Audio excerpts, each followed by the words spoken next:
What is up, all my funky fly feeder fish feeding funkadelics out there? You watching Aquafunk with me, Jay the Angel Freak, and I'd like to talk to you a little bit about feeder fish today.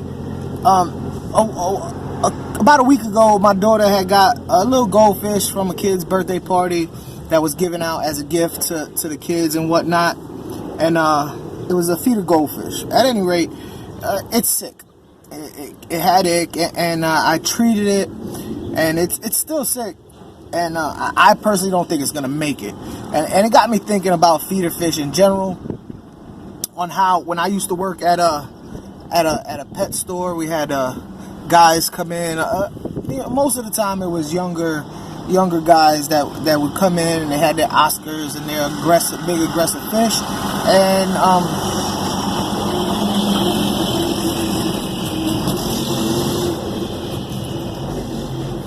anyway, they would have, their big aggressive fish, and they would come in on a regular basis, and they solely fed their fish feeder fish.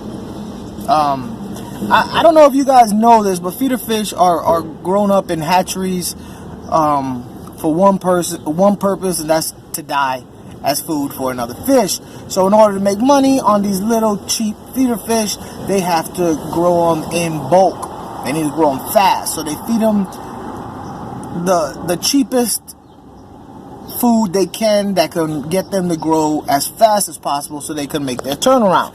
Alright, so like the old saying goes, you are what you eat. You got this beautiful Oscar that has, that you saw it at the pet store with these great colors. You have this Midas, this Red Devil. You have any kind of these South, because a lot of the South American fish people do it. Like I said, young guys mainly in my experience. And you're feeding them one of the worst things you can, which is feeder fish. Yeah, it's cool to watch them, chase them down, and it's exciting. All your boys are around, and it's ooh, ah.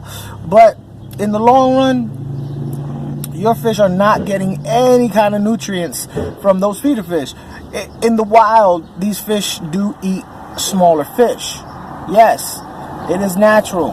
But those smaller fish that these Oscars and big aggressive predator fish are eating, the smaller fish that they eat have been eating on algae and other little plants, and that have other nutrients that when that fish in the wild eats it gets that nutrients in this body through that way. These feeder fish don't have no nutrients, y'all. That doesn't do nothing for your fish's health, the immune system, the coloration.